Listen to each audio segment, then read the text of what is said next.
দুর্গাপুরের রাঁচি কলোনিতে এক যুবককে ঘিরে গণপিটুনির ঘটনায় শুক্রবার ব্যাপক উত্তেজনা ছড়ায়।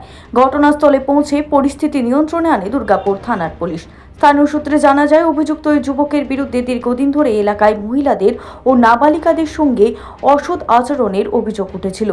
সম্প্রতি এলাকার এক নাবালিকা অসুস্থ হয়ে পড়লে তাকে হাসপাতালে ভর্তি করা হয়। চিকিৎসকেরা পরীক্ষা করে জানান সে গর্ভবতী। এই খবর ছড়িয়ে পড়তেই ক্ষোভে ফেটে পড়েন এলাকার বাসিন্দারা। শুক্রবার অভিযুক্ত যুবককে এলাকায় দেখতে পেয়ে উত্তেজিত জনতা তাকে ঘিরে ধরে মারধর করে বলে অভিযোগ। লাঠি নিয়ে চড়াও হওয়ার ঘটনাও সামনে আসে। পরে খবর পেয়ে পুলিশ দ্রুত ঘটনাস্থলে পৌঁছে পরিস্থিতি নিয়ন্ত্রণে আনে এবং আইন শৃঙ্খলা বজায় রাখে। পুলিশ সূত্রে জানা গেছে, পুরো ঘটনাটি খতিয়ে দেখা হচ্ছে এবং অভিযোগের ভিত্তিতে প্রয়োজনীয় আইনি ব্যবস্থা নেওয়া হবে। ঘটনার পর এলাকায় এখনো চাপা উত্তেজনা রয়েছে। খারাপ করতে বলে তো 9 মাসের জন্য প্রেগনেন্ট হয়ে গেছে। ওই যে মেয়েটা প্রেগনেন্ট হয়ে দেখো, মেয়েটা প্রেগনেন্ট হয়ে রয়েছে 9 মাসে। এখন ধরা পেয়েছে মেয়েটাকে ডাঁটলাম কি কোথা থেকে কি হলো এটা তো বল।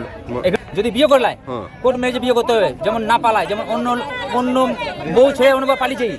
বিয়ে 3টে হয়ে গেছে তো ছেড়ে পালিয়ে যায়। যেমন আমরা বিয়ে দিয়ে দিলাম, ধরে রাখো বিয়ে দিলাম তো এবার সবাই নিয়ে চলে গেলো, আজ দিয়ে পালিয়ে যায় অন্য জায়গা।